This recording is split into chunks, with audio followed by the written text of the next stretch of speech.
কেমন লাগছে? খুবই ভালো লাগছে। এটা আমার ফার্স্ট টাইম কারো সেলিব্রেশনে আসা, বার্থডে ভালো লাগছে। প্রিন্স ভাই কিছু বলেন। মৌ হচ্ছে আমার খুব কাছের মানুষ এবং আমার মনে আছে মৌর সাথে আমি প্রথম কাজ করেছিলাম ওর প্রযোজনায়।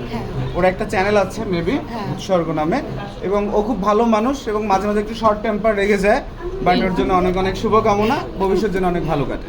আচ্ছা আলম ভাই আজ কতগুলো নায়িকা নিয়ে আসছেন? 10 জন। আচ্ছা আমার একটা কথা আছে, মানে নায়িকারা তো এখন বার্থডে সেলিব্রেশন মানেই হচ্ছে সুগার ড্যাডি টাকা দিয়ে করে। এখন আমার মোর কাছে প্রশ্ন, এত বড় অ্যারেঞ্জমেন্ট এটা কি কোনো সুগার ড্যাডি টাকা দিয়ে করে না নিজের টাকা দিয়ে? না, মিথ্যে কখনোই বলবো না। এটা আমার নিজের অর্জন করা টাকা। আমি কেউ কাছ থেকে 1 টাকা এখনো নিইনি, নেওয়ার চিন্তাধারাও নেই। নিজে যে ইনকাম করছি, নিজে চলছি, নিজে আলহামদুলিল্লাহ যা খরচ করছি সব আমার নিজের টাকা, নিজের কষ্টের টাকা। দিলেও দোষ কি? না, দিবে। শুধু করি না। সুগারটাদের টাকা আছে বলে এদেরকে দেয়। না, আমি সুগারটাকে পছন্দ করি না ভাই। সুগারটাদের টাকা আছে বলে মেয়েদের পিছনে সুগারটাদিরা ঘোরে।